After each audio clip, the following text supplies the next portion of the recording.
Voilà, bonjour, bonjour à tous. Merci de nous avoir rejoints dans cette salle et merci à ceux qui sont derrière leurs écrans, peut-être en direct, pour suivre cette première rencontre que nous animons ici dans cette salle des jeunes créateurs, dans le Palais de la Culture de Tunis, un très très bel endroit. Et là, nous sommes réunis pour parler de la langue française et moi. Alors, pas moi, hein, bien sûr. La langue française et nos amis écrivains qui sont avec nous sur le plateau. Et j'ai vraiment le plaisir de retrouver Sonia Fitouri, avec qui nous avons déjà travaillé hier, et qui, elle, est une spécialiste de cette littérature française, qui connaît beaucoup mieux, certainement, les deux auteurs qui sont avec nous ce matin, mais dont j'ai eu plaisir à regarder les livres aussi. Donc, et puis, normalement, si tout va bien, on devrait avoir Laurent Godet en visioconférence tout à l'heure. Quand on le verra, on lui dira bonjour. Il est déjà beaucoup intervenu pendant ce... Bonjour Laurent. Ah, je t'entends pas par contre. On vous entend. Ça y est. Moi, je vous entends très bien, je vous vois, je vous salue avec amitié. Ouais, nous aussi, on te salue. On aurait aimé que tu sois avec nous, mais voilà. Donc, on va présenter un petit peu les personnes qui sont sur le plateau avant d'en revenir à toi. Comme ça, tu vas aussi faire leur connaissance. Tu veux commencer, Sonia ? C'est comme tu veux, Maët. Je commence avec...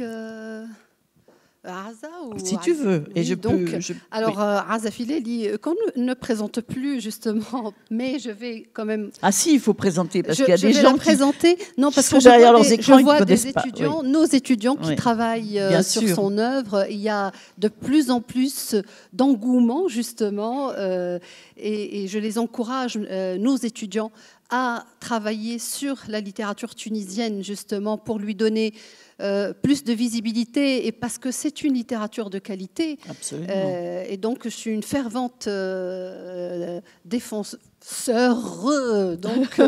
de cette littérature, parce que c'est la nôtre, parce qu'elle nous parle, et parce qu'elle est de qualité. Et donc, Aza Fileli est professeur de gastro-entérologie à l'hôpital Al-Rabta. On ne cessera jamais de le rappeler. Vous savez pourquoi ? Parce que justement, on a une idée, en fait, c'est des clichés, c'est des stéréotypes. Pour nous, les médecins, ils ne parlent que le jargon de leur métier. Ouais, non. Et quand on a des écrivains ou des auteurs, justement, médecins, et qui écrivent, qui sont dans la création, c'est vraiment quelque chose que l'on pointe, que l'on souligne avec beaucoup de fierté. C'est formidable de réunir les deux, scientifiques, tout à fait, philosophes. Tout à fait. Et parce que les sciences humaines sont très, très importantes de nos jours. On en parlait tout à l'heure aussi, contre les figements identitaires que l'on voit se propager partout. Et donc, voilà, Aza est professeure de gastro-entérologie à l'hôpital de Al-Rabta. Elle est diplômée d'un master en philosophie. C'est pour vous dire l'intérêt qu'elle porte aussi aux sciences humaines de l'université Paris 1. Elle publie depuis une trentaine d'années et elle, un peu moins. Donc, on a compté votre enfance aussi, les petits récits d'enfance, peut-être. Et donc, vous avez à votre actif plus d'une douzaine de romans, essais et nouvelles. Je peux citer L'heure du cru, je peux citer aussi Chronique d'un décalage, mon préféré.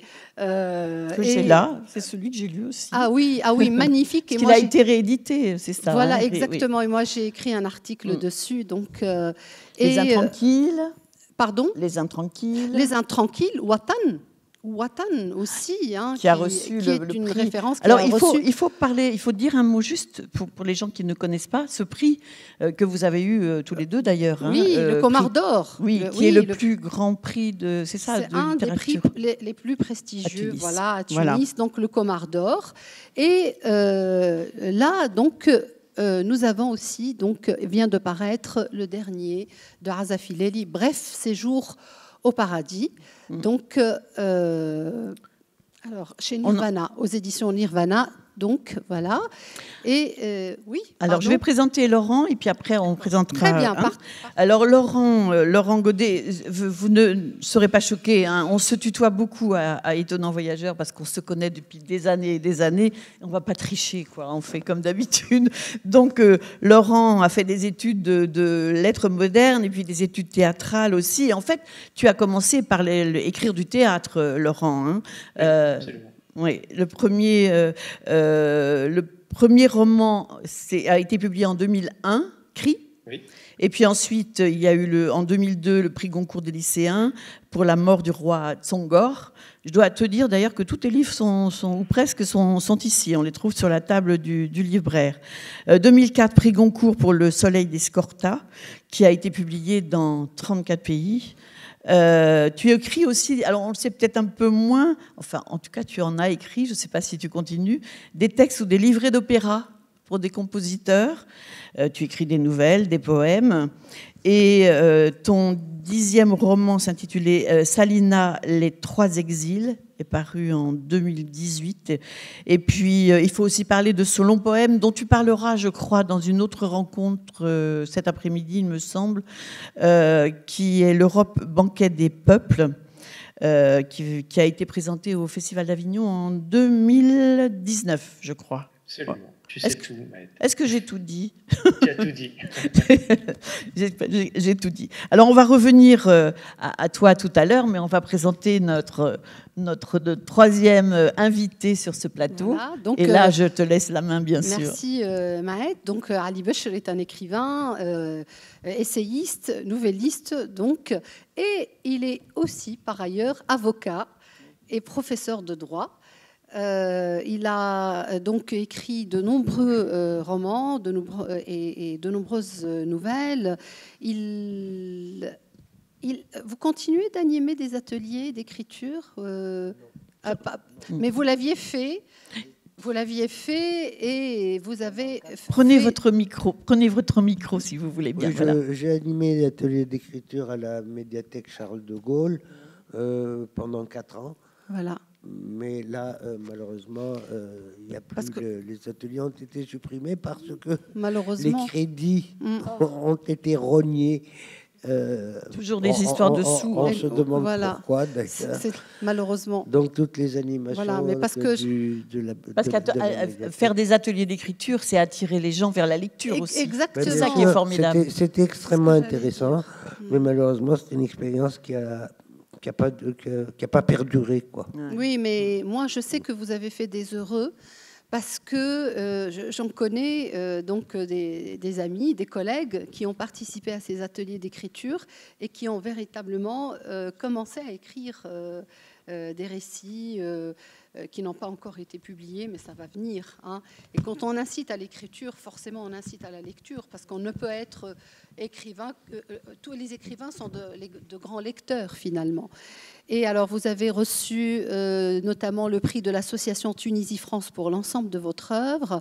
Vous avez reçu le prix vous avez été finaliste du prix des 5 continents de la francophonie pour votre roman Le paradis des femmes. Et vous avez eu le Comar d'or également pour Tunis Blues, je pense, au Shams. Tunis Blues, voilà, c'est ça, au Shams Palace. J'en ai eu 3 de Comar. Voilà. Plein de Comar d'or. Donc, alors, pour citer quelques-uns de vos titres, donc De miel et d'aloès, Les rendez-vous manqués, Jour d'adieu, Tunis Blues, L'attente, Shams Palace, et alors le roman que nous avons là avec nous aujourd'hui, qui s'intitule Les lendemains d'hier, édité chez Elisade. Voilà. J'aime beaucoup ce titre, Les lendemains d'hier. On y reviendra. Voilà, on va en parler, hein, parce que la langue française, c'est ça aussi, c'est jouer avec les mots aussi. Hein.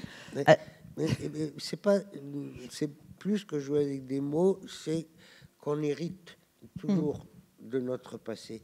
Et que ça, il ne faut pas l'oublier, qu'on est des héritiers. Il y a toujours, il y a beaucoup d'écrivains qui ont dit qu'on ne peut savoir où l'on va si l'on ne sait pas d'où l'on vient.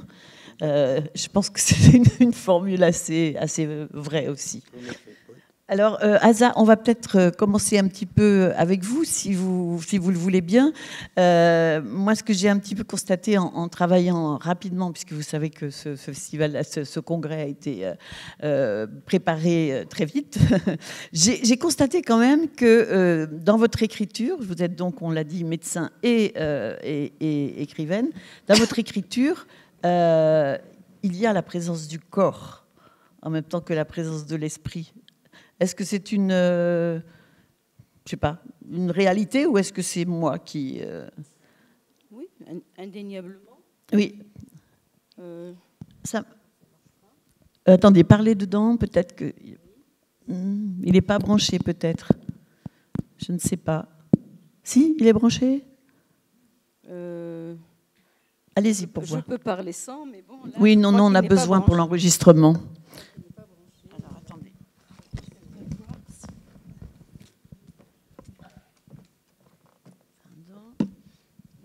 Si, mais alors c'est parce que... Je sais pas. Là, il est allumé. Hein. Voilà, ça y est. Écoutez, la présence du corps, à mon sens, est un des attributs, si je puis dire, de l'écriture. On m'a souvent fait cette remarque, et en essayant de relier cela à ma profession de médecin. Je ne crois pas que ce soit, il est vrai, qu'être médecin incite à se rapprocher d'une manière particulière des corps. C'est un dialogue avec les êtres et en particulier avec les corps. Et souvent, les deux dialogues ne sont pas forcément parallèles. Le corps dit d'autres choses que ce que le patient profère. Mais de toute manière, l'être écrivant que je suis ne peut pas faire abstraction du corps.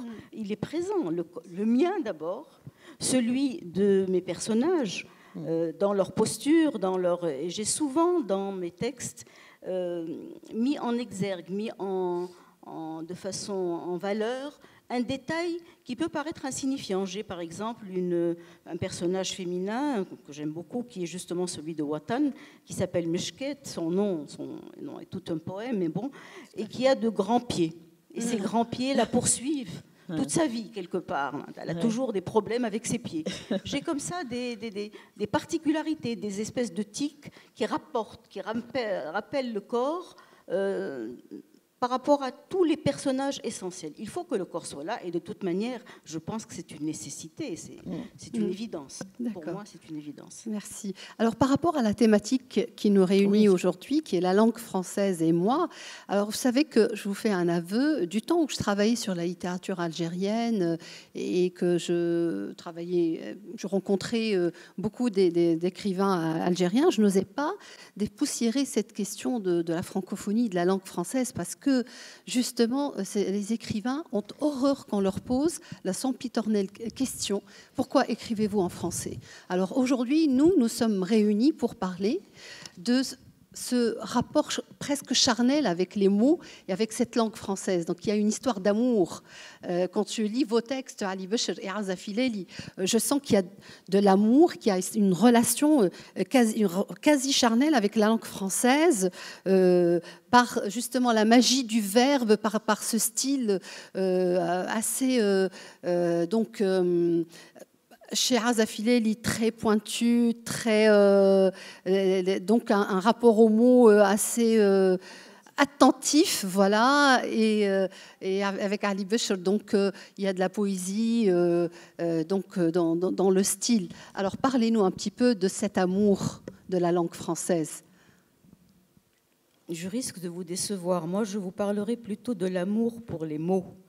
Le fait est que ces mots appartiennent à la langue française. Ça, c'est une rencontre qui fait partie de moi. Je veux dire, c'est quelque chose qui est venu par hasard. Quelque part, je n'ai même pas choisi. Quand j'étais enfant, on m'a donné des livres. J'ai beaucoup lu, et donc c'était des livres en français. C'est comme ça qu'est venue cette espèce de penchant absolument... très très important pour la langue française. On aurait pu me donner d'autres livres à lire et j'aurais sans doute été dans une autre langue. Ce qui me paraît plus important, c'est l'acte d'écrire. Et si je devais réintituler votre séance, moi j'aurais mis, vous avez mis la langue française, c'est moi. Moi j'aurais mis l'acte d'écrire et moi, mais pas E-T, c'est E-S-T. C'est quelque part une appropriation de l'acte d'écrire ou une identification que je ressens de plus en plus fort avec l'acte d'écrire. Moi, j'aurais mis pas et le moi. livre achevé, mais l'écriture se faisant. C'est essentiel. Exactement. Vous avez tout à fait raison. Et tout à l'heure, notre ami Emna Belhaji a parlé de langue étrangère. Moi, je pense que quand on écrit dans une langue, quelle qu'elle soit, on se la réapproprie. Et donc, elle n'est plus étrangère. Alors Laurent qui écrit en langue française, et ça ne surprendra personne, on peut même se demander pourquoi il est sur ce, sur ce panel, Laurent. C'est intéressant quand même qu'il réagisse à ce que vient de nous dire Madame. Oui, mais tu l'as dit, mais c'est vrai que dans mon cas, le problème ne se pose pas en termes de choix. Je suis... j'allais dire, née dans cette langue française, elle me constitue. Je ne sais pas d'ailleurs, la question de savoir si je l'aime, et je rejoins assez Madame Filali, ne se pose pas en ces termes-là. Est-ce que le poisson aime l'eau? Je la respire, elle m'a constitué. Je sais ce que j'aime dans la langue française, ce que je cherche, et ce que je n'aime pas d'ailleurs aussi. Je sais quelle langue française je n'aime pas, et je crois que tout le travail de l'écrivain est effectivement, une fois qu'il a de définir son territoire. Et juste, on y reviendra peut-être, mais juste pour le dire là maintenant, puisque moi j'étais très heureux que par un espèce de hasard de la conversation, notre débat s'ouvre sur le mot du corps, parce que je m'y retrouve tout à fait, c'est-à-dire, alors pas tout à fait de la même manière que Mme Filali, visiblement, mais dans la finalité de cette langue française, pour moi, la question du corps est centrale, c'est-à-dire que j'écris pour la voix haute, pour la profération. La question de l'oralité et de la langue française m'intéresse dans l'écrit, avec le paradoxe sur lequel on pourra revenir. Et c'est vrai que du coup, le muscle, l'énergie et le muscle du corps, pour moi, est dans ce territoire de la langue française qui m'intéresse. Alors, on va demander à Monsieur Bécher aussi ce qu'il en pense. De nous parler de ce... Voilà.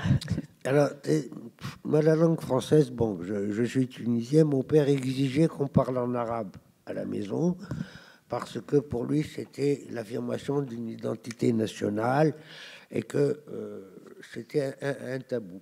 Il fallait parler que l'arabe. Pour moi, la langue française, ça a d'abord été un espace de liberté, un espace de fuite. Hein. Je dis, bon, les conditionnements, moi j'en ai marre d'être conditionné, il faut faire ceci, il faut pas faire cela, il faut pas manger dehors, faut pas ceci, faut pas. Je dis, il faut. Alors, donc, vous êtes un rebelle? Ah oui, oui, absolument. Moi, je crois aux révolutions. Alors, cette révolution, je l'ai d'abord faite en moi. Je fais un chemin sur moi. Je me suis dit, bon, moi, je ne vais pas faire ce qu'on me dit, je vais faire ce que j'ai envie de faire. Ensuite, de quoi? Bien sûr, je ne me suis pas mis à écrire tout de suite. Je ne suis pas Raymond Radiguet, je ne suis pas François Sagan. Il a fallu que je gagne ma croûte, il a fallu que je fasse des études pour devenir assistant à la fac de droit, après enseigner le droit, sortir de là parce que j'aime bien tourner les pages. Allez, hop, on a tourné la page, on est rentré dans une autre page. Et puis après, il m'a fallu faire une deuxième révolution. Parce que aimer la langue française, c'est bien. Lire beaucoup, c'est bien. Beaucoup de poésie. Parce que la poésie, pour moi, c'est comme un bijou. Ça rappelle Baudelaire, hein, les bijoux. Bon. Et c'est enchasser des mots. Comme ça, enchasser des mots comme on enchasse des pierres précieuses. Dans un texte. Et là, il a fallu faire une deuxième révolution. La deuxième révolution, c'est qu'on ne peut pas être écrivain. Et ça, je pense que M. Godet, Raza Filali en conviendront. On ne peut pas être écrivain si on n'a pas fait une révolution. La révolution interne, une deuxième révolution, parce que celui qui écrit n'est pas celui qui est là. C'est un autre. Moi, je fais un test. Des fois, il m'arrive de relire des textes que j'ai écrits à 10 ou 20 ans, ou même 30 ans, parce que, hélas, le temps passe, et que je me dis, mais enfin, est-ce que c'est moi qui les ai écrits? Je ne suis pas sûr. Avec du recul. Ça veut dire que l'écriture est toujours en mouvement. Elle se recrée. Voilà, elle est toujours en conquête. Elle est toujours en avancée. Bon, après, évidemment, il y a la page, il y a l'avancée, il y a le recul, il y a la rature, il y a le repentir, il y a le... Je reviens en arrière, là, c'est pas bon. Il y a tout ça. Mais ça, c'est passionnant. Ça, c'est passionnant. Ça, c'est le vrai travail de l'écrivain. Moi, j'ai une méfiance envers le premier jet. Je suis très méfiant envers le premier jet. Vous aussi, ouais, très, très méfiant. Et parce que c'est facile, on court derrière la pensée. La pensée, elle est rapide, il faut courir derrière la pensée. Et donc, on est dans l'approximation, forcément. Hein. Ouais. On peut pas à la fois courir et réfléchir. C'est pas possible. À un moment, il faut dire stop, on arrête. Et là, ça commence à être passionnant. Parce que là, on se dit non. Là, ça fonctionne pas. Là, ça marche pas. Là, le mot, il est pas juste. Et le mot, il est pas juste, c'est comme une fausse note dans un concerto. Un concerto de Mozart, il y a une fausse note dedans, tout est foutu, quoi. Tout le concerto, tout. Et donc, il faut que le mot soit juste. Alors, parfois, on me fait le reproche, que j'accepte volontiers, c'est, on me dit, ah ouais, mais écoutez, vous, faut vous lire avec un dictionnaire. Comme si c'était une tare de lire avec un dictionnaire. Moi, je lis avec un dictionnaire. Alors, parce que vous restez attaché à une langue classique, achetez-vous un petit Robert, c'est pas cher. Voilà, oui, donc, c'est ce que disait Flaubert. Le mot, finalement, c'est le mot qui compte. C'est le mot. Le mot, la justesse du mot, la sonorité du mot, la musique du mot. Le micro, bien. C'est pourquoi j'ai parlé de relation charnelle avec le mot. C'est vraiment, on est là. Mais il me revient à l'esprit justement une expression que le linguiste Alain Rey, lors d'un entretien avec Abdelwahab Medeb, il se désignait comme un malheureux monolinguiste, monolingue. Hein, malheureux monolingue, alors que dans votre écriture, il y a certainement une cohabitation quelque part entre la langue arabe et la langue française. Et là, Madame Azafilé y a parlé de Meshket, ce nom très poétique justement. Il y a Shams Palace. Donc, c'est comment arrivez-vous justement à faire cohabiter ces deux langues dans vos textes, dans votre écriture, dans ce rapport aux mots? Arriver à faire cohabiter, il n'y a pas d'effort. La langue arabe est déposée en chacun de nous deux, je pense, par son passé, par ses origines, par l'environnement dans lequel il baigne. Et donc, c'est quelque chose qui est là, de toutes les manières. Bon. Avec non seulement les mots, mais aussi toute la sensibilité qui émane de ces mots et dans laquelle ces mots fonctionnent. L'environnement est déterminant. Donc, c'est avec ce terreau qu'on va utiliser des mots en français, qu'on va les manipuler, qu'on va j'allais dire les rudoyer, je l'ai dit. Mais oui, vous avez le droit. C'est extrêmement charnel comme contact. Et ce qui est extraordinaire, à mon avis, dans le roman, c'est que justement, on n'a plus la pensée à habiller de mots. Il y a un sentiment confus où pensée et sensation se confondent pour donner une phrase, une histoire, un paragraphe, une histoire. Et à la fin, c'est souvent à la fin, d'ailleurs, enfin pour ce qui me concerne, qu'on se rend compte des choses qu'on a mises dans une histoire, des idées qu'on a défendues, alors qu'au départ, c'était juste une histoire. En tout cas, pour moi, une histoire à raconter, c'est l'essentiel. Mais, de toutes les manières, au fil des mots, au fil de l'écriture, une stratification se fait. C'est comme une sédimentation. Mais celui qui écrit ne s'en aperçoit pas du tout, à mon sens. Et je rejoins Ali pour dire que, effectivement, le premier jet est toujours quelque chose dont il faut beaucoup se méfier, parce que souvent, il fait plaisir. Moi, je me méfie, je n'aime pas les phrases qui me font plaisir, parce que j'y sens une facilité possible, l'émergence de quelque chose qui me fait du bien, qui me valorise. Et là, je me dis, c'est pas bon. Et de toute manière, le lendemain, c'est souvent le matin, je regarde et j'efface. Donc, on va demander à Laurent si lui aussi, il se méfie du premier jet. Alors, oui et non, honnêtement. C'est-à-dire que je comprends tout à fait ce que disait Ali Becher et je le partage en partie. Mais il y a quand même quelque chose dans le premier jet. Alors, d'une part, moi, il y a une espèce de, comment dire, d'exaltation, de plaisir de voir les choses enfin prendre forme dans cette phrase-là avant c'était un plan, avant c'était une idée, maintenant ça se cristallise. Et ça, moi j'aime beaucoup l'écriture du premier jet. Après, là où je suis, parce qu'il y a aussi une espèce d'énergie, de fièvre presque, d'avancer. Ali Becher parlait de la course, je suis tout à fait d'accord. Moi, c'est comme ça que je ressens mes premiers jets aussi. C'est une course, et avec tout le côté que ça peut avoir d'exaltant aussi.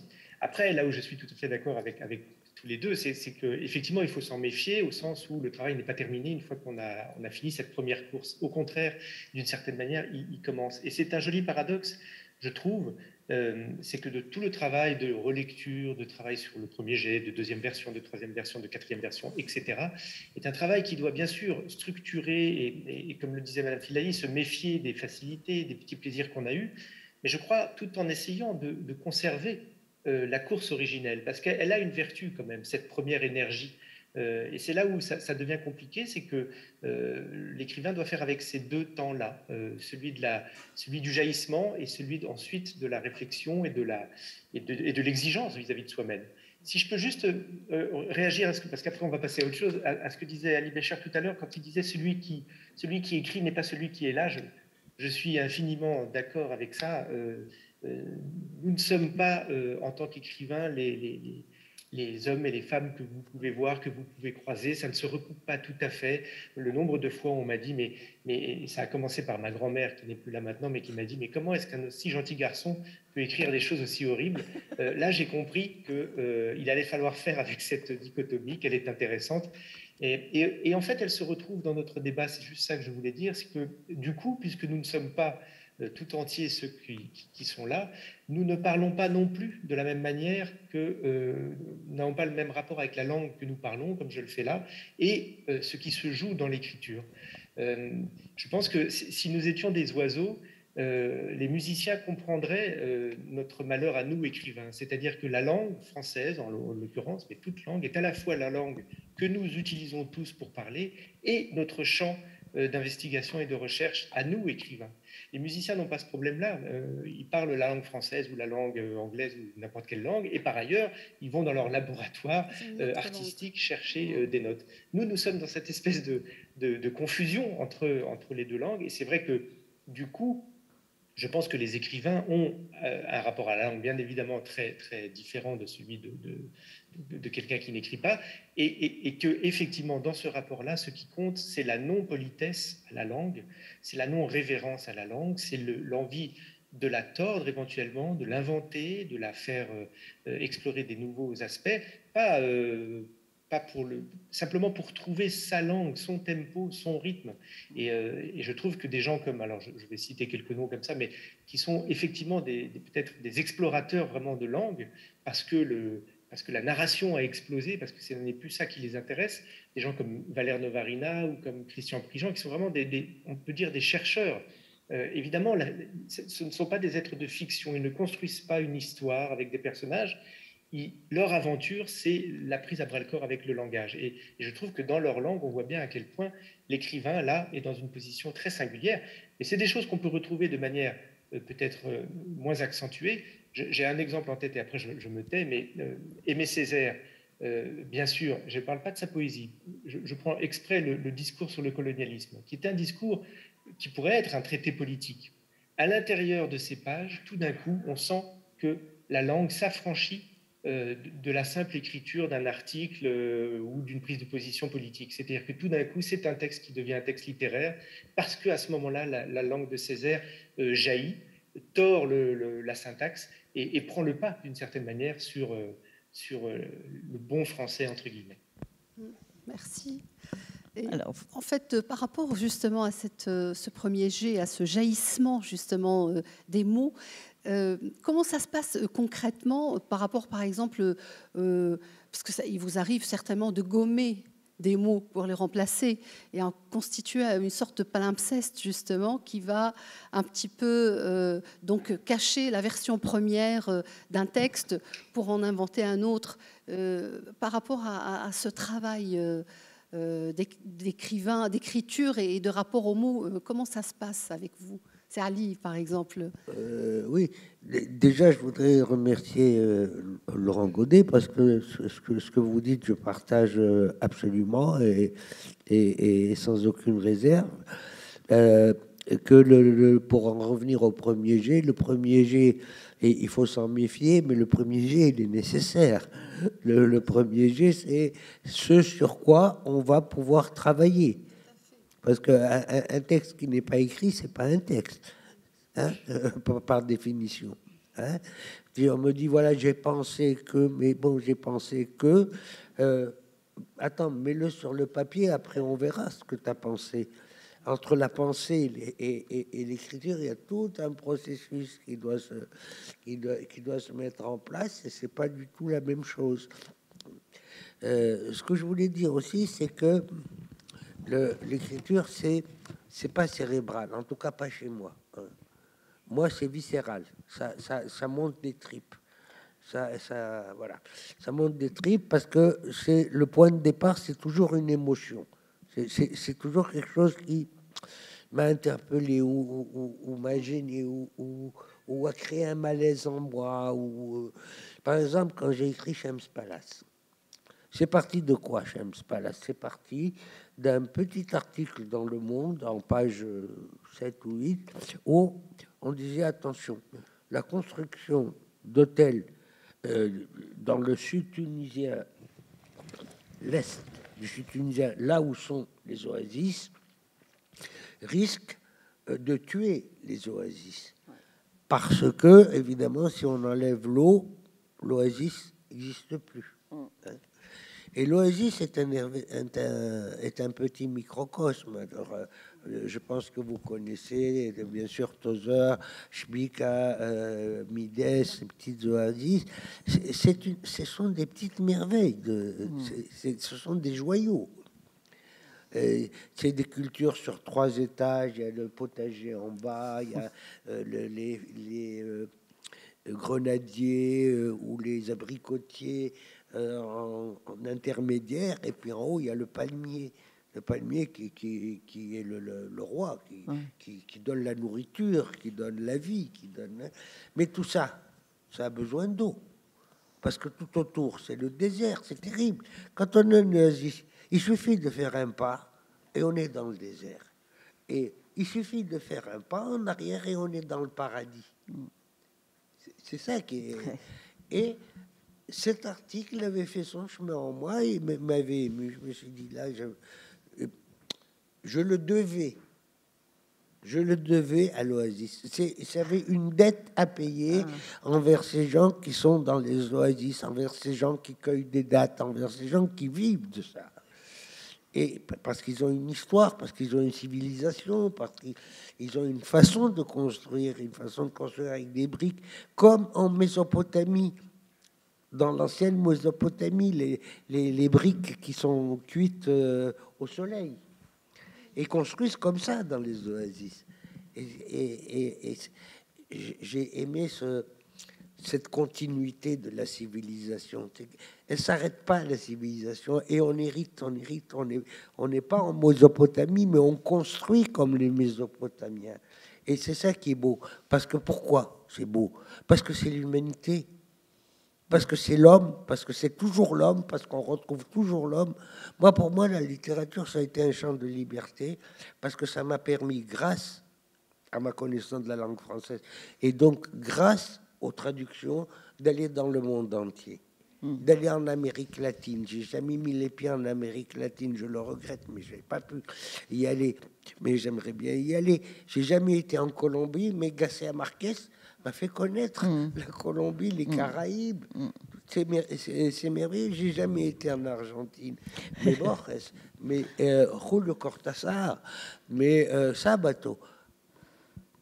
Maintenant, je peux dire, je connais un peu Buenos Aires, sans jamais avoir mis les pieds. La littérature japonaise, très belle littérature, Kawabata, Murakami, Tanizaki. Et là, sans quitter ma maison, sans quitter mon fauteuil, j'ai parcouru le monde entier. Et partout, ce que j'ai trouvé l'homme. Voilà, l'homme. C'est toujours la même chose, c'est toujours le même homme, quelle que soit sa nationalité, quelle que soit la couleur de sa peau, quelles que soient ses croyances ou son absence de croyances. C'est toujours l'être humain, c'est toujours la même chose, c'est toujours les mêmes passions, c'est toujours les mêmes souffrances, et c'est toujours la même fin. Alors, parce que vous avez parlé du départ de ce livre, comment vous avez eu envie d'écrire ce livre, j'ai envie de poser un peu la même question à Asa. Est-ce que qu'est-ce qui provoque tout à coup l'envie de raconter telle ou telle histoire? Tout d'abord, je ne pose pas une histoire comme ça devant moi en me disant je vais la raconter. Ça part un peu comme ce que disait Ali, d'un sentiment confus, de quelque chose qui m'a interpellée ou souvent fortement, disons, fait vaciller et qui m'incite à écrire. Quand je commence, je ne sais pas du tout où je vais. Et peu à peu, les choses se mettent en place. Je sens au fil des pages que c'était ce que je voulais dire. Alors, l'histoire vient après. L'histoire, parfois, je la reconstruis, je la modèle pour qu'elle puisse être relativement cohérente. Parce qu'il y a un lecteur qui attend, un lecteur potentiel, et ce lecteur doit trouver un minimum de cohérence pour accrocher à un texte. Mais de toutes les manières, pour ce qui me concerne, il n'y a pas du tout de schéma, de structure préétablie à partir de laquelle je construis mes textes. Pour parler de l'écriture, c'est très long, c'est très compliqué, mais disons, pour faire simple, que pour ce qui me concerne, André Breton avait une phrase très belle. Il disait « L'écrivain, c'est un nageur entre deux mots ». Je trouve ça superbe. Ouais, et écrire, pour moi, c'est essentiellement une aventure existentielle. C'est-à-dire que c'est le lieu, au sens temporel et spatial, où j'essaie d'accéder à la plus grande justesse possible par rapport à moi-même, où j'essaie d'être non pas exact, mais vrai dans ce que je ressens à ce moment-là. C'est-à-dire que c'est quelque part une sorte de... C'est très spirituel. Je ne dirais pas une prière, mais c'est un moment d'ascèse, voilà. Et c'est exactement ce que je ressens quand je suis en train d'écrire. Je ne regarde jamais la montre. Je suis dans un lieu, dans mon lieu, et là, je dois faire de mon mieux. C'est là où je dois faire de mon mieux. Ça ne veut absolument rien dire par rapport à l'anecdote, à l'histoire, ni au choix des mots, mais je sens, quand j'ai fait de mon mieux, et je sens pas, souvent, quand les choses viennent à manquer, quand cette justesse qui doit résonner vient à manquer. Ça aussi, je le sens. Donc, mais, ouais. Dans Chronique d'un décalage... Pardon, Sonia, tu voulais poser une question? Non. Dans Chronique d'un décalage... si je comprends bien ce que vous avez écrit, c'est l'histoire de quelqu'un qui se consacre à l'écriture et qui va peu à peu se faire peut-être submerger par un de ses personnages? Non. Non. Pardon, c'est pas tout à fait ça. Non, mais c'est bien. Vous voyez comment on reçoit différemment les choses. C'est l'histoire d'une femme. Et dans ce texte, comme d'ailleurs dans d'autres, j'ai utilisé un procédé qui m'est cher, mais qui est le fait de démultiplier les images des personnages. Cette femme est enseignante. Oui. Elle était également écrivaine. Bon. Et elle écrit une histoire, mais en fait, c'est son histoire qu'elle écrit. Et c'est tout à la fin du récit que le personnage qu'elle est en train d'écrire et elles-mêmes se confondent. Voilà. Ce n'est qu'à la fin qu'on découvre qu'en fait, c'est sa propre histoire, son vacillement dans la folie, qu'elle a essayé de décrire en nommant un personnage qui paraît au départ différent d'elle, et peu à peu, les voix de la femme que j'écris moi, et de son personnage à elle, finissent par se croiser, par se rejoindre. Et je crois à cette manière de faire parce que je pense que nous sommes tous multiples et que l'écriture est justement un lieu où on se rend compte à quel point on est multiple. Voilà. En fait, il s'agit d'une mise en abîme, justement, de deux histoires. C'est une imbrication de plusieurs récits qui s'avère être une sorte de mise en abîme. Et justement, la propriété et la qualité première d'une mise en abîme, c'est ce récit spéculaire, c'est justement ce renvoi spéculaire de soi-même. Et c'est ce qu'on retrouve dans Chronique d'un décalage.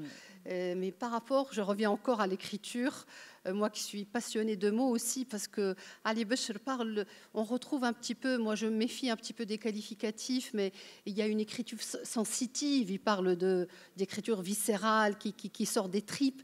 Chez Rajafileli, il y a une acuité de l'observation de la société tunisienne qui fait que on sent qu'il y a véritablement un souci de la justesse du mot. Comment faire pour trouver le mot adéquat pour qualifier tel ou tel personnage ou tel comportement. Comment se passe cette entreprise, justement, scripturale ? Beaucoup de travail. Pour moi, l'écriture, c'est avant tout du travail. Et jusqu'à ce que j'arrive à trouver, selon moi, le mot qui convient à cette phrase, à ce moment-là du récit, à ce personnage dont je suis en train de parler.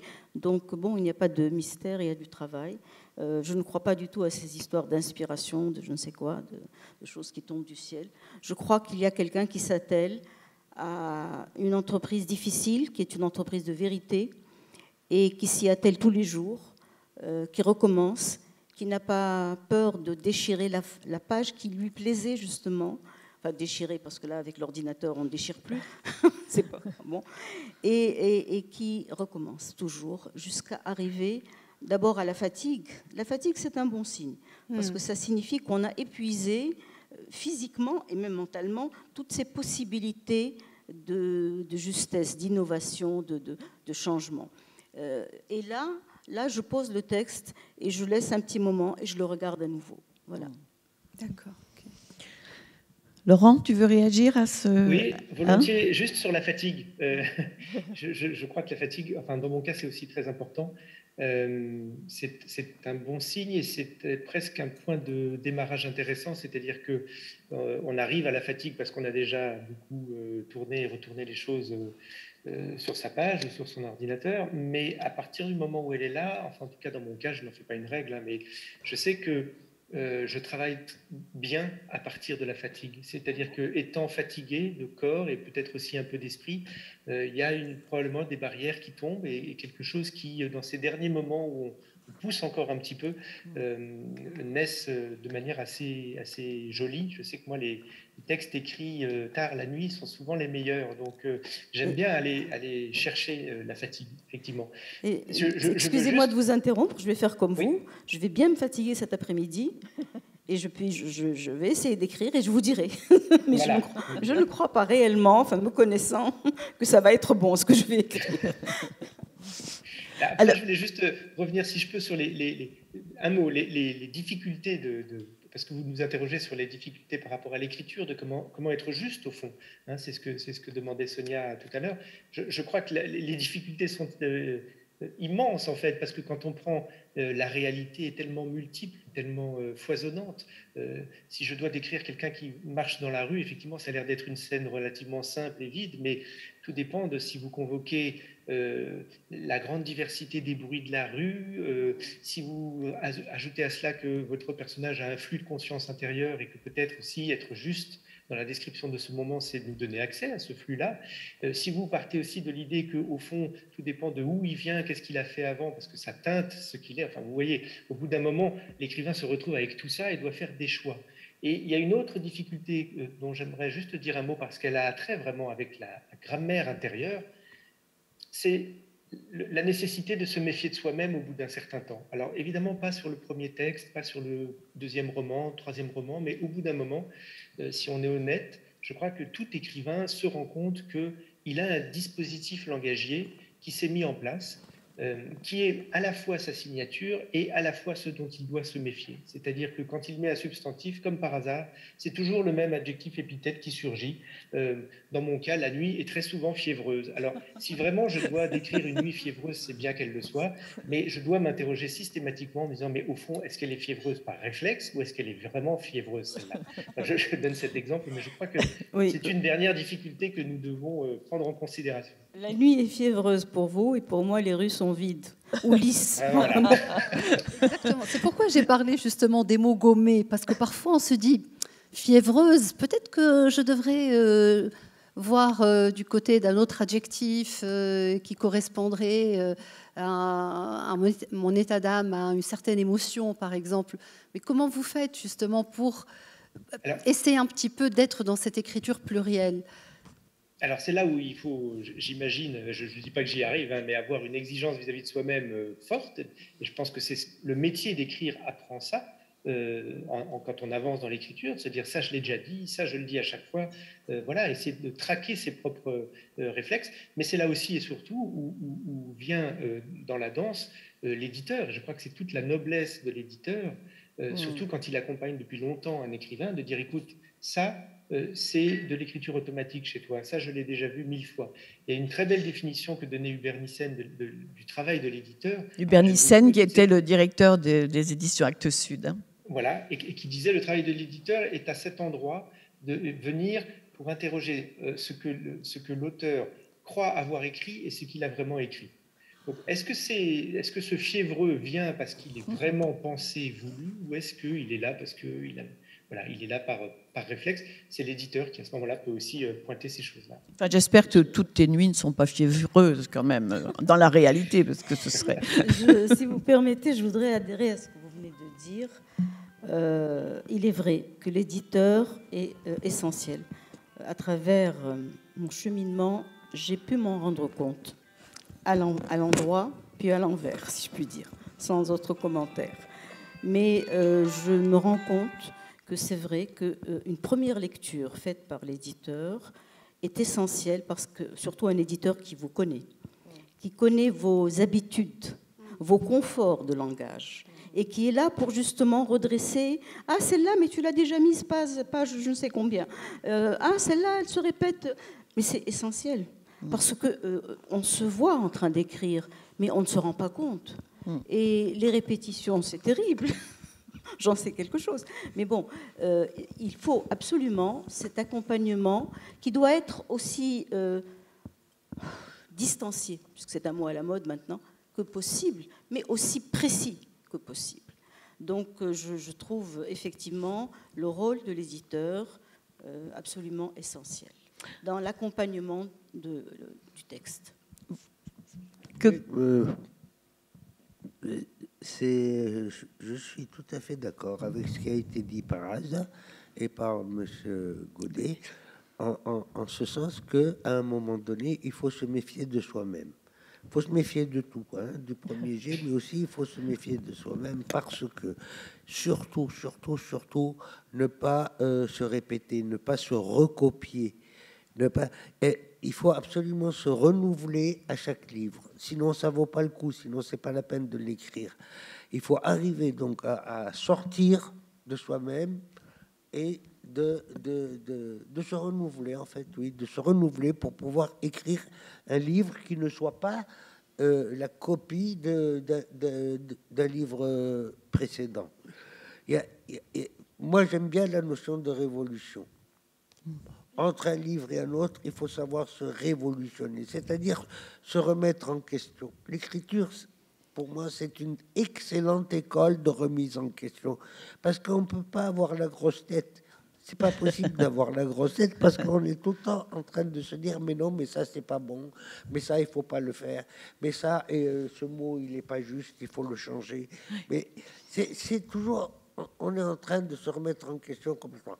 Et finalement, oui, se remettre en question en tant qu'écrivain, se dire attends, est-ce que je vais encore me refaire ce que j'ai déjà fait? Non, il faut que je fasse autre chose, il faut que je sorte de moi-même.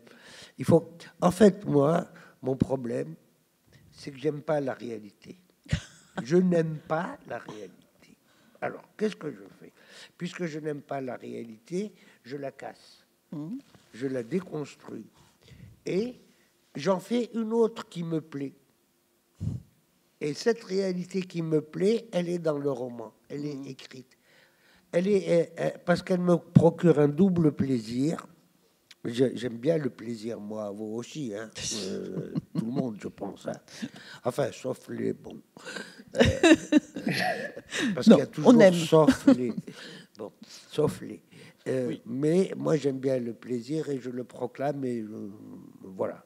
Et donc, il y a un double plaisir. Le plaisir d'être un autre. Le plaisir de se renouveler, de se dire, voilà, je suis quelqu'un d'autre maintenant. J'écris autre chose. Et à la fois, le plaisir de chercher des mots adéquats avec avec ce qu'on est en train de faire, avec ce qu'on est en train d'écrire. Parce qu'il y a le récit, en fait, à un moment donné, il vous pilote. C'est lui qui vous tire, c'est plus vous. Il y a une dynamique, il y a une exigence. Moi, je sais que ce qui est difficile pour moi, c'est de commencer les premières pages. Une fois que j'ai commencé les premières pages, après, j'ai plus besoin de me motiver. C'est lui qui me motive, c'est lui qui me tire. Il me dit alors, qu'est-ce que tu as fait aujourd'hui? Tu n'as rien fait, c'est pas bien. Alors, il faut continuer parce que il se crée lui-même. Faulkner disait écrire, je cite en substance, hein, je ne sais pas, peut-être pas la citation exacte, mais écrire, c'est conduire une voiture sans phare par une nuit sans lune. Et le but, c'est pas d'atteindre la lumière. Le but, c'est de sonder l'obscurité. C'est très joli. Et l'obscurité, elle est double. C'est l'obscurité du monde dans lequel nous vivons, donc de notre réalité qui est obscure. Mais c'est notre propre obscurité. C'est notre obscurité intérieure. Mais vous arrive-t-il de voir vos personnages vous échapper, ne plus avoir le contrôle sur eux? Non, parce que c'est lui, c'est pas moi. C'est lui qui exige d'être mis dans telle situation. Parce c'est comme un film, c'est des séquences. Pour moi, les séquences, elles sont d'abord visuelles. Il faut que je vois. Hein? Après, il faut bien sûr, ça suffit pas de voir. C'est ça, moi, j'estime la supériorité, si on peut parler de supériorité, mais c'est faux de parler de supériorité. La différence entre la littérature et le cinéma. Le cinéma vous donne l'image faite par un réalisateur. Voilà. C'est cette image-là, ça n'est pas une autre. C'est ça. La littérature, elle laisse la liberté du lecteur. Quand vous lisez le Stendhal, Julien Sorel, vous le représentez d'une manière, moi je peux me le représenter d'une autre manière, Raza peut se le représenter d'une autre manière, etc. Et c'est ça qui est beau dans la littérature. C'est cette liberté. La liberté, elle est aux deux bouts. La liberté d'écrire et la liberté de lecture. Oui, moi je pensais au personnage de Semia dans des Chroniques d'un décalage, parce que elle fluctuait entre des moments de lucidité et de folie, justement. Et quand est-ce que l'écrivaine, donc l'auteur que vous êtes, a décidé justement d'arrêter ces moments de folie, de ne pas trop la faire sombrer dans ces moments de folie? Micro. C'est ce rapport avec les personnages et les mots qu'il faut trouver justement pour contrôler cette destinée, par exemple. C'est une curiosité de lectrice. Oui, contrairement à ce que disait Ali, moi j'aime beaucoup la réalité, mais je sais, enfin, je sens, je crois qu'il y a dans la réalité une telle somme de déraisons qu'on n'a pas besoin de chercher ailleurs des univers dans lesquels on serait transfiguré. La réalité est suffisamment forte, suffisamment pleine, suffisamment plurielle pour qu'on plonge dedans et qu'on y trouve tout ce qu'on cherche. Alors, pourquoi je n'ai rien arrêté du tout. Le cours du roman s'est fait de cette manière-là, mais il y a une chose qui pour moi est essentielle, c'est le nécessaire maintien d'une cohérence. Il faut une histoire, c'est quelque chose qui doit être cohérent. Sinon, ça devient un poème, ça devient une liberté que l'on s'offre comme ça. Mais aux yeux de celui qui va lire l'histoire, il n'est pas obligé de suivre mes déraisons à moi, mes errances, mes doutes, tout ce que je mets dans cette histoire. Ça, c'est une éventuelle seconde lecture pour quelqu'un de curieux. Mais celui qui lit dans un train, une histoire, il a besoin d'une anecdote, d'une intrigue, de quelque chose qui se suit, qui a une logique, qu'il n'est pas obligé de chercher de manière extrêmement, fatigante encore, etc. Donc, je tiens absolument à ce que, jusqu'au bout de la folie, il reste une petite réalité qui est là et qui arraisonne quelque part mon texte pour qu'il ne parte pas. Ça, oui, pour la réalité, je la respecte beaucoup. Quand je t'ai présenté, Laurent, j'ai oublié de préciser qu'il y avait un nouveau livre qui était sorti aussi, Paris 1000 vies, qui est une déambulation dans un Paris vide. La ville. Oui, moi aussi, les rues sont vides. Les rues sont vides. Et tu rencontres des fantômes, en fait, dans ce livre. Oui. Tu suis un fantôme. Oui, c'est une ville vide dans laquelle, effectivement, le narrateur profite de ce vide pour en fait, laisser la place à tout le reste, c'est-à-dire à toutes les ombres du passé, à toutes ses ombres à lui. Et, effectivement... Mais est-ce que je peux répondre à la question que Sonia posait sur est-ce que les personnages nous échappent, juste pour vous, parce que ça revient aussi à reparler d'une chose qu'on a dit tout à l'heure. Je pense que moi, j'ai jamais vécu pas au sens où on pourrait l'entendre un peu mystique, où tout d'un coup un personnage viendrait prendre possession totalement de votre esprit. Ça ne m'est jamais arrivé, mais en revanche, oui. Et je crois que ça a à voir avec ce qu'on disait sur le premier jet et sur l'écriture ensuite. Je crois que lors du premier jet, l'écrivain prend la parole. C'est lui qui dit, c'est lui qui pose les choses. Alors, il le fait à sa manière, dans sa langue, mais il prend la parole. À partir de la relecture, de la deuxième version, de la troisième version, l'enjeu s'inverse. Il ne s'agit plus de prendre la parole, il s'agit d'écouter le texte qu'on a posé et de le faire justement dans un souci de l'améliorer, de le rendre plus juste. Et c'est là où il peut y avoir de belles surprises ou des surprises parfois même inconfortables. C'est là qu'un personnage, moi ça m'est arrivé, peut tout d'un coup, parce qu'en fait on se rend compte au moment où on a écrit, on a fini le premier jet, qu'il est beaucoup plus central qu'on ne le pensait. Il est le croisement de toute l'histoire et on ne l'avait pas vu. C'est là où tout d'un coup il faut avoir l'intelligence d'écriture, de se dire mais en fait je rectifie le tir, ce personnage de secondaire devient central, ou inversement. Moi ça m'est arrivé dans l'autre sens aussi, je pensais qu'une scène allait être absolument centrale, en plus j'avais tout fait pour qu'elle soit en plein milieu du livre, je m'étais dit comme ça sera vraiment l'apogée du roman. Cette scène en fait elle a été écrite en 2 paragraphes, elle n'était pas si bien que ça, et je me suis dit bon ben voilà, mon grand centre n'existe plus, comment faire pour que organiquement le roman soit d'un autre équilibre. Donc là, oui, là, il peut y avoir des surprises et des personnages qui s'imposent, et c'est d'ailleurs une très belle chose, parce que ça montre aussi à quel point l'écrivain est à la fois celui qui décide de tout, et en même temps celui qui doit rester ouvert à tout. Absolument. Et ça me rappelle un petit peu la technique de Claude Simon, le nouveau romancier. à qui l'on a demandé comment vous faites pour faire imbriquer tel ou tel récit. Et alors il répond d'une manière anecdotique, vous savez, moi, je commence à coller donc des bribes ou des séquences de micro-récits et je colorie. Donc il donne des couleurs. Voilà, il donne une couleur à telle séquence de récit, une autre, rouge, du vert, du jaune. Et il dit, voilà, moi je fais un assemblage de ces couleurs-là. Et ça va donner justement une séquence, une page narrative, descriptive, qui pourrait ne pas avoir une cohérence narrative ou descriptive, mais qui correspond à mes goûts chromatiques. Parce que pour moi, le jaune va avec le rouge avec le bleu, etc. Et c'est ces pratiques-là qui parfois expliquent un petit peu donc, la création poétique chez certains écrivains. Voilà, qui rejoint un petit peu ce que vous venez de dire, Laurent. Eh bien, je crois que malheureusement, il va nous falloir conclure parce que si... Eh oui, ça passe vite. Hein. Ça passe très, très vite. Ça passe très vite. Hélas.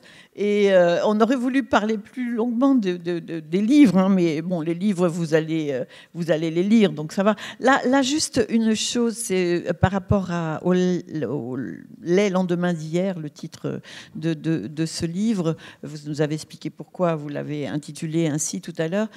C'est beaucoup un livre sur comment dire, les non-dits aussi, sur le silence, l'absence de communication. Oui, le micro. La difficulté de la communication entre le père et le fils. Oui. Surtout dans nos sociétés qui sont des sociétés plutôt patriarcales, mais enfin elles sont en train de changer. Mais mon père, c'était quelqu'un à qui on ne disait pas non. Moi, j'ai jamais dit non à mon père. C'était pas possible, c'était pas pensable. Et donc, toute notre vie, elle s'est passée sans rien nous dire, en fait. Rien, strictement rien. Et quand il est mort, je me suis dit, mais attends, je ne sais rien de mon père, je ne sais rien de lui. Qui c'est ce mec? Et donc, je me dis, bon, bah, puisque je ne sais rien, je vais tout inventer. Voilà. Et j'ai tout inventé. Voilà. Et ça donne un très beau livre. Tout à fait, mais une dernière remarque, parce que là, ce que vous dites, Sirali, est très intéressant, parce que moi, je peux aussi comparer ce que vous dites avec les écrits de femmes. Parce que dans les écrits de femmes, très souvent, elles confrontent les générations juste pour, justement, appeler à la transmission, au devoir de transmission de mère en fille, alors que vous parlez d'absence de communication, et très souvent, on rencontre ce genre de manque de communication entre père et fils. Et malheureusement, c'est trop tard. Oui, c'est trop tard, c'est fini. Mais heureusement, le livre existe. On peut plus. Donc c'est bien. Et puis en même temps, ça m'a permis d'explorer une situation en Tunisie et qui, me semble-t-il, n'a pas beaucoup été explorée par la littérature. C'est l'époque du protectorat. Comment le protectorat. Alors, j'ai fait démarrer mon bouquin en 1919, c'est-à-dire à un moment où mon père est entré à l'école. Oui. Commençait à entrer à l'école. Lui, c'était un petit Tunisien, il n'avait jamais entendu un mot de français, et il se trouve dans une école française. Et même l'alphabet, il ne le connaît pas. Il a fallu tout apprendre. Et finalement, il est devenu parfaitement bilingue, hein, absolument bilingue, par le biais de l'école. C'est pourquoi moi, je ne perds pas une occasion de rendre hommage aux enseignants français qui ont exercé en Tunisie, parce qu'ils n'ont jamais fait de différence, aucune différence, entre un Tunisien, un Juif, un Français, un Maltais, un Espagnol. Ils n'ont jamais fait de différence. C'était le mérite. Celui qui a le plus grand mérite, c'est celui qui a la meilleure note. C'est tout, point. Et ça a toujours été comme ça. Et ça, bon, quand on parle de la colonisation, on en parle toujours en négatif, à juste titre, parce que c'est une oppression, c'est une occupation militaire, c'est une... etc. Bon, ok. Mais pourquoi aussi ne pas parler de ce qui est positif? Eh bien, on va terminer sur cette note qui va très bien avec le thème du débat. Merci à Laurent Godet. Tu dois avoir un petit peu moins chaud que nous ici à Tunis, je pense. C'est un grand plaisir de vous écouter, d'être avec vous. Merci à vous. Merci Laurent. Merci. Heureusement que la littérature est là avec ces mots réparateurs, justement, parce que qui comble ces manques, ces absences de communication et qui rendent présente justement qui réactivent la mémoire collective, parce que vous parlez de protectorat et de moments d'histoire, de pans d'histoire. Donc on est là justement pour... Écoutez, moi ça me désole, ce cloisonnement. On est dans une société complètement cloisonnée. Les femmes ne parlent pas aux hommes. Les pères ne parlent pas à leurs fils. Les mères ne parlent pas à leurs filles. On est dans le cloisonnement. On va devoir s'arrêter. Je voudrais juste dire pour finir que dans ce numéro, je ne sais pas si vous l'êtes procuré, le numéro de cet hebdo qui s'intitule Le 1, la question posée dans ce numéro, c'est le français, est-ce une langue vivante ? Eh bien, après vous avoir entendu, moi je dis oui. Merci à vous. Merci. Merci Sonia, merci beaucoup et merci à tous les techniciens aussi.